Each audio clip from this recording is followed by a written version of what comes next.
can I get back to you? That's all you have to say. You don't have to go into any kind of extended, verbose, clarification on something. You just say, hey, can I get back to you? That's it. I can think personally in my life how many times I either said yes or no. And if I would have said, can I get back to you? I would have had a very different answer because I hadn't really thought through what that meant.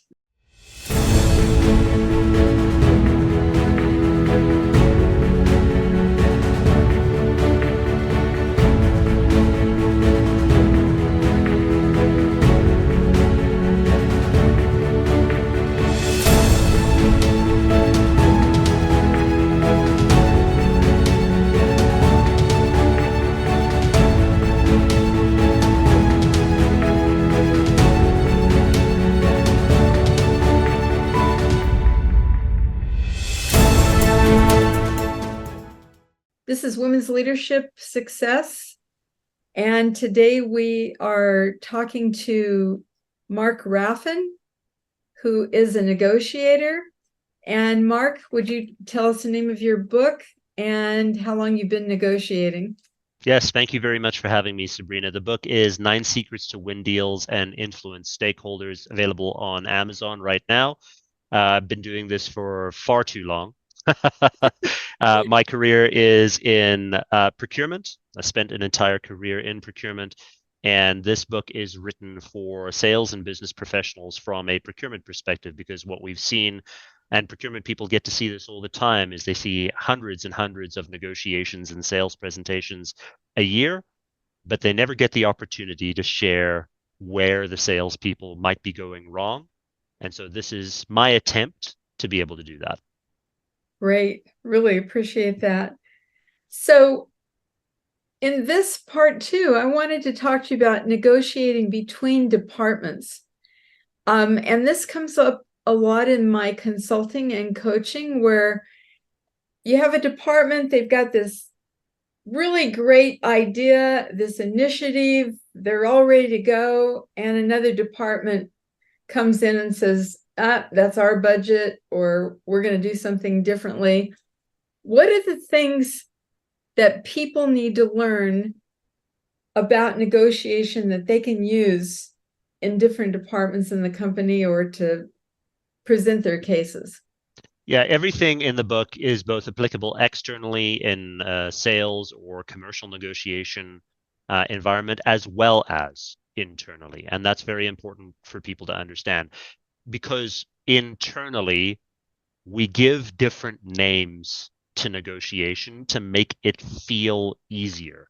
So we'll say things like, oh, we're getting alignment on something, or we are um, passing around the baton on something, or some crazy thing that we've come up with when really we're meaning, hey, we've got to negotiate something to be able to do it. And I want people to view the conversations and discussions that they have to either get budget or get projects or those kinds of things as negotiations. They're not just conversations. As soon as you start thinking that way, that'll allow you to start preparing properly for your negotiation.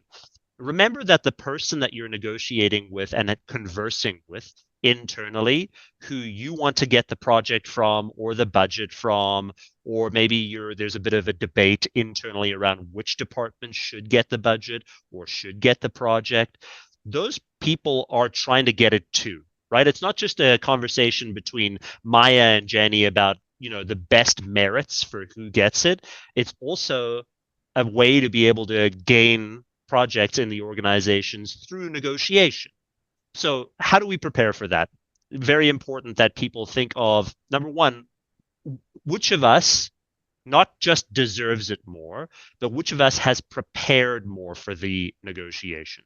So, what do you want to get out of this negotiation? Yes, we want to get the project, or yes, we want to get the budget, but that's the outcome. What is it that we're actually trying to do to get to that outcome?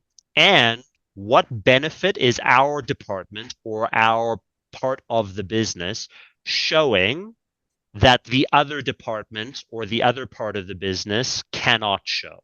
because essentially we're in a bit of a show pony competition, and we need to be able to show that we can deliver more value than the other department who's maybe jockeying for that same position. Now, they're going to make arguments, obviously, for their side of the conversation too.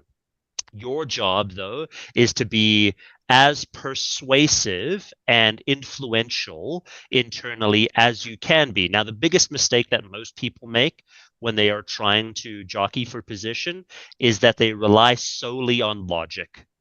So they'll say, well, the ROI that my team will generate if we get this budget is X percent, whatever X percent is, and that's 10% more than Jenny's department, for example. No one makes decisions based purely on logic, and that's where most people fall flat.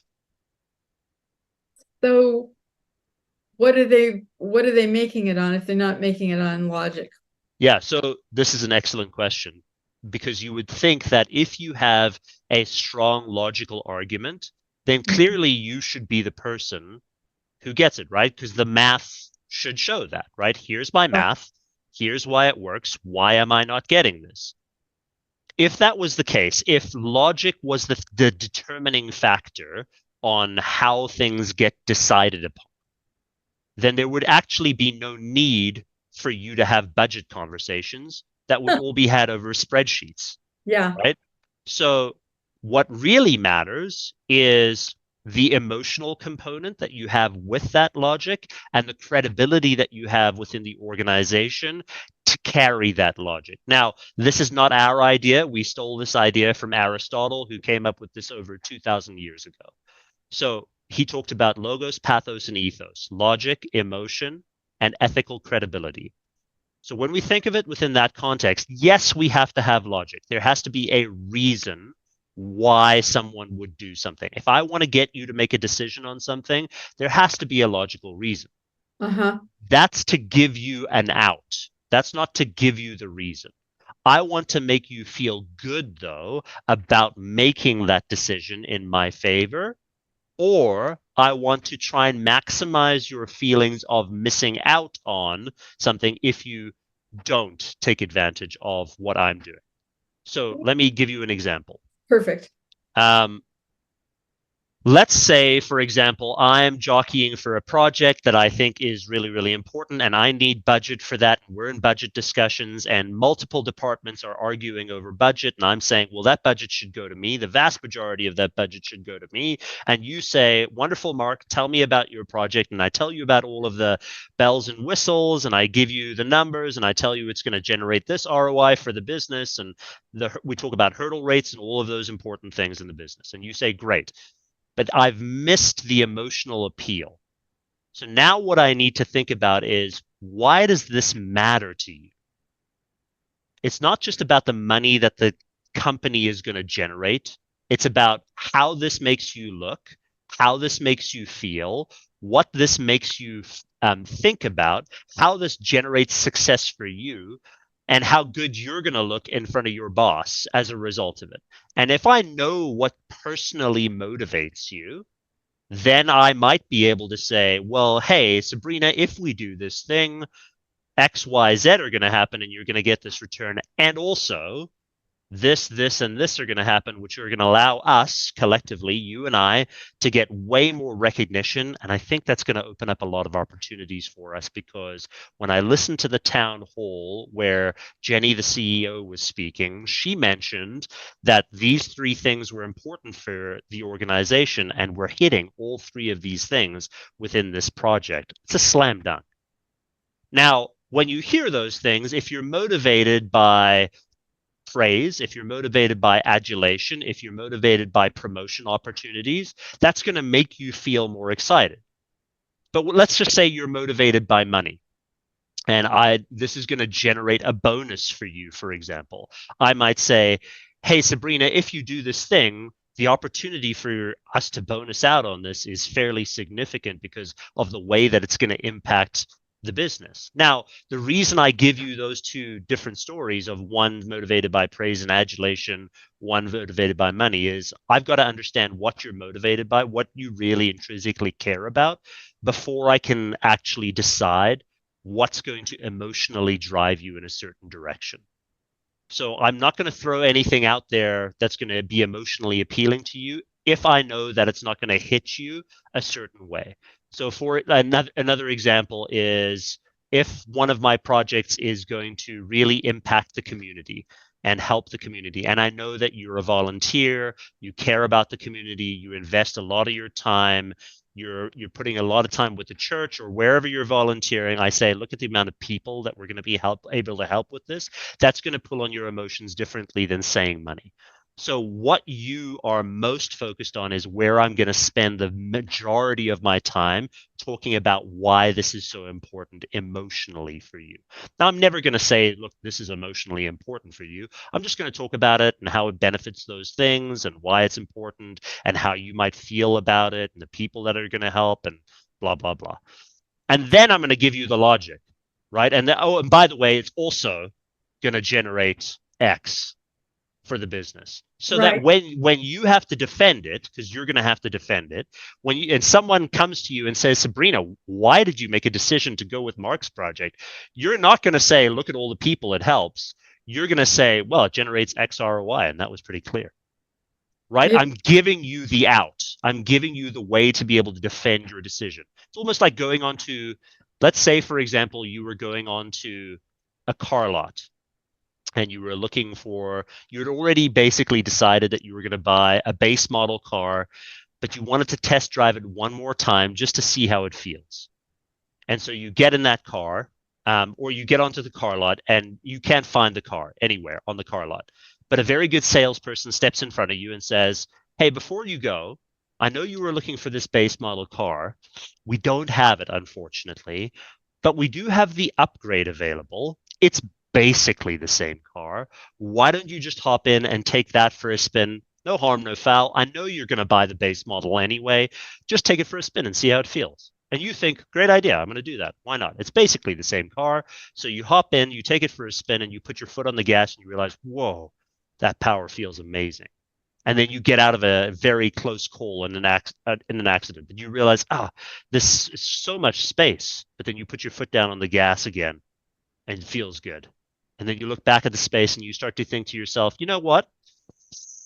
I do need more space actually because I'm carting around kids' soccer gear and family and all of the things that I have to travel with. So I'm gonna need this space. And then you put your foot down on the gas again and it feels good again. And you think to yourself, yeah, the space is a really good idea. And you know what? I probably need more power because the roads in my city are really bad. And I did just miss an accident. Thank God I had that power.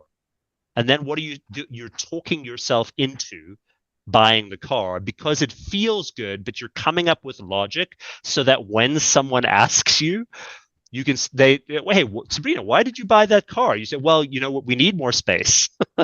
We need more power. No, you did it because it felt good. That's why you need an emotional appeal. And just like you said in part one, this is why you need to do your research. You need to know That's right. who the players are and what's important to them. How do you identify who has power in Very good another question. department? Very good question. So there's a difference between positional power and real power. Let's talk about positional power. Positional, and by the way, you could have both. So positional power comes with the position that you hold, the authority that you hold within the Right. business, right? So if you're a vice president, you're an SVP, you're a part of the C level, you have positional power. But there's always that one person or many people within the organization who may not necessarily have positional power, but to have strong real power, like influential power. Someone who's mid level within the organization that never made it to VP, but knows everyone and has phenomenal credibility. And when she walks into a room and says, hey, I think this is the direction we've got to go, everyone goes, okay, that makes sense. That's Chloe. Checks out, right? Like Chloe is never wrong. Right. So understanding that is very important. That's the starting point of understanding who has power within another department. It's not just about the position that that person holds, it's about the influence that that person holds over the people who have positional power. Very, very key. Once you can start reflecting on that and who has the ear of those people with positional power, then you can start influencing internally correctly. Beautiful. Um, I have so many questions. One of the things I want to ask you about is, so you're in the company, you talk about this in the book. It's a great chapter. How can you build your ability to have impact and influence in a company? What are things that one can do to improve their visibility? Yeah, I think the single most important thing that you can do is to focus on your building your credibility. And Aristotle speaks about this quite a lot. He calls it ethos. We just call it, our modern vernacular for it could be personal brand, right? Like, what is your personal brand within the organization? And that comes down to all of the classic things that you may have heard before, right? Education, experience, your ability to execute on certain projects, maybe what you've done in the past. We call that basically social proof. What Mhm. is the social proof that you can do what you said you're going to do? Now, those are all things that we build over a career, which is important.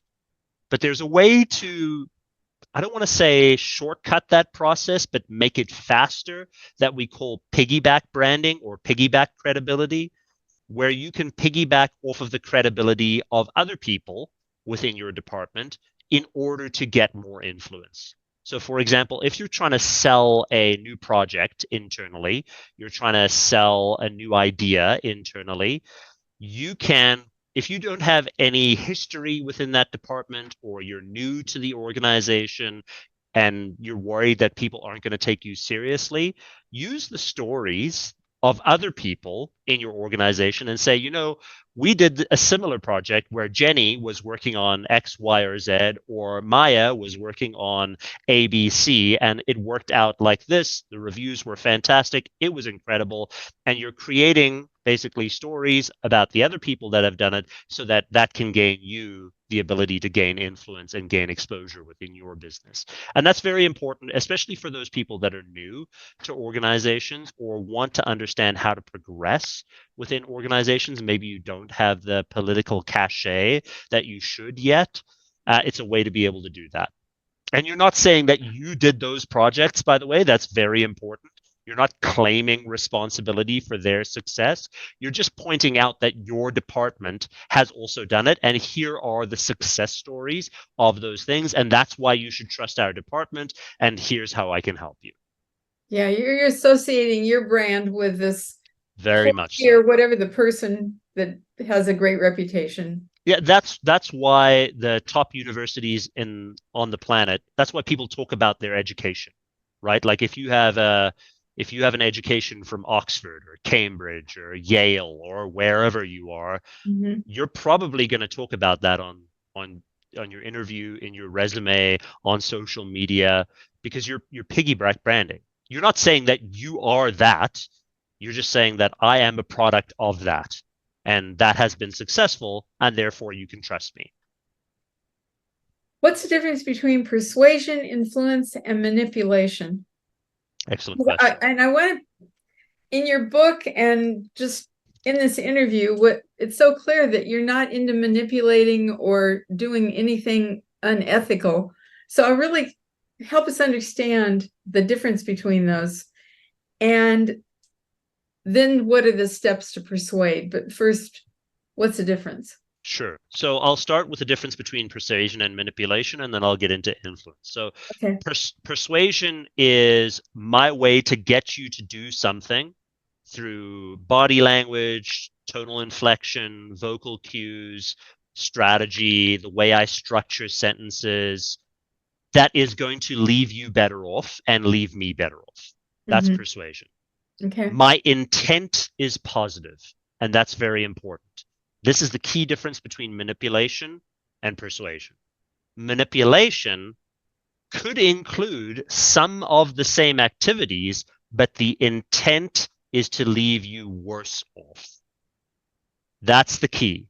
So a lot of people struggle with this because they're like, well, Mark, it sounds like some of the things that you are saying could be misconstrued as manipulative, only if it's left that person worse off. Pardon me. If it's left that person worse off, you're absolutely correct. Mm-hmm. I think that's a fair assessment. But if it's left them better off, then it's persuasion. Now let's talk about influence. Influence is how I project my persuasion publicly.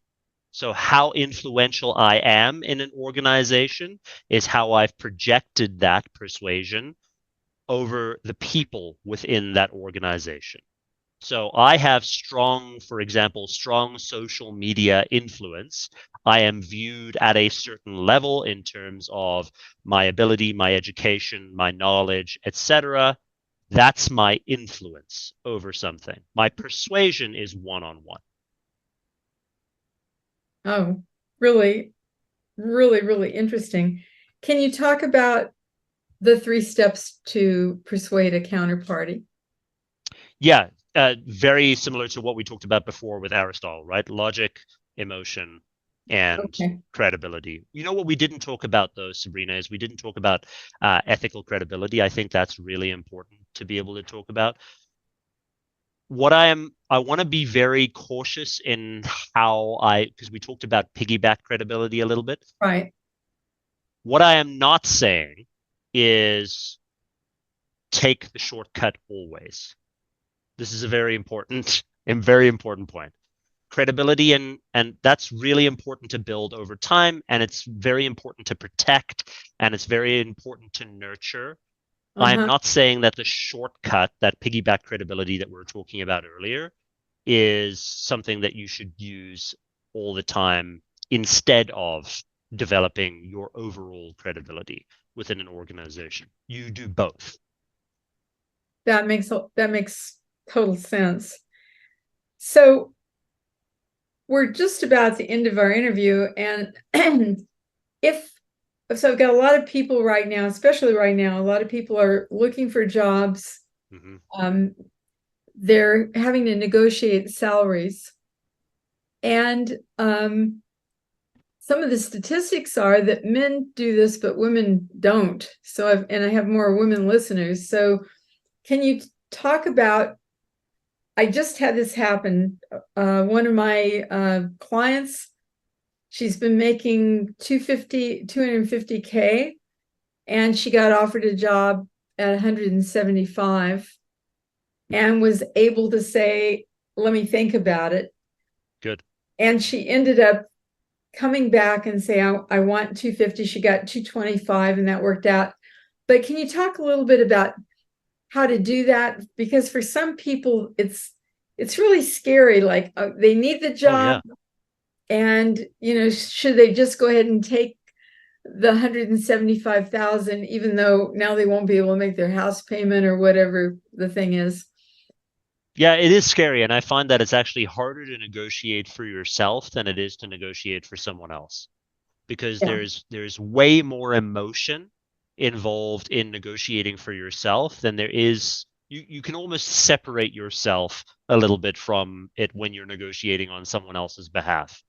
So that there's a real feeling there, and I don't want to discount that because that's really important, because it's a real feeling, it's a real emotion that a lot of people feel, that fear of like, oh, I don't want to not get this. right. What I think is really important for people to understand whenever they're negotiating something that's that personal, the strategy remains the same, right? Still understanding what you want to get out of this, still understanding what you require, not just the salary, but the vacation days and all of the things that you need to be able to negotiate this, because we're trying to think of total compensation, not just the salary. If it was just about the salary, for most people, they wouldn't be doing what they're probably doing. They would probably be in a financial role of some kind, right? A Right. finance role, Mhm. because it is about more than just that. So make sure that all of your asks, whatever your asks are well structured, well laid out. if it's vacation time, retirement benefits, exit plan, equity, how much money you get paid, benefits, all that kind of stuff is really, really important to be very clear about. But also think about, now that you have all those things, what's your worst case, right? What is your worst acceptable deal? Right? What's your worst acceptable deal that you'd be willing to accept, that you're thinking to yourself, okay, if I go lower than this, I can't do this deal and I should walk away from it. Where most people fall flat in personal negotiations is they're not clear at what point they should be walking away from the deal. So get that very, very clear and be very disciplined with yourself around that.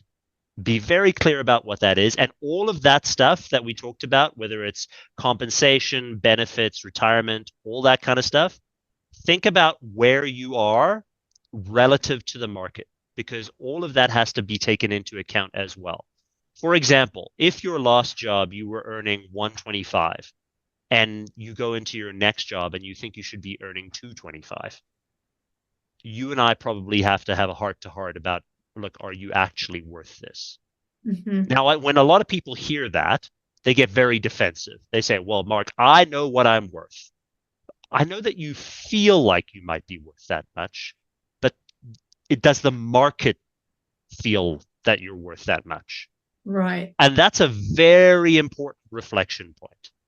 So understand what your worst acceptable deal is relative to the market. Because if your worst acceptable deal is 50% above where the market says you should be, you're probably not being very realistic. Now, does that mean that you shouldn't ask for that? No, obviously not. You should always ask for more, but you should be thinking about where the market is. There is a fantastic book on this, especially you just spoke about how women react in these kinds of situations. There's a fantastic book by Linda Babcock and Sarah Lashifer called Women Don't Ask, Negotiation and the Gender Divide. And it Mm-hmm. talks all about sort of the systemic bias that comes around negotiation. It's absolutely brilliant. I highly recommend that everyone pick that up. Thank And you. those, And they've been on the show. oh, wonderful. Yeah. Yeah. And so they go into quite a bit of detail and research around why this happens and how this happens and what you can do about it. So they're the experts when it comes to women. I'm not going to jump in there because they're much better at it than I am. But what I can tell you from a generalized perspective when it comes to negotiating your salary, the same strategy applies in commercial negotiations, internal negotiations, and salary negotiations. Be very clear about what you want. Understand all of the different things that you want. Understand what the range of acceptable outcomes are for each of the things that you want. Understand what the counterparty wants from you and what it is you're willing to provide to the counterparty in order to facilitate those things, and then start the discussion there. Always ask for more. Now, what I'm saying by that, so when some people hear that, they hear ask for 100% more. That's not what I'm saying. I'm saying ask for slightly more than your best case, than your best expected deal. I mean, slightly than your best expected deal, because you want to get the counterparty back into that range of acceptable outcomes for you. So if you ask for more, there's a higher probability of success for that.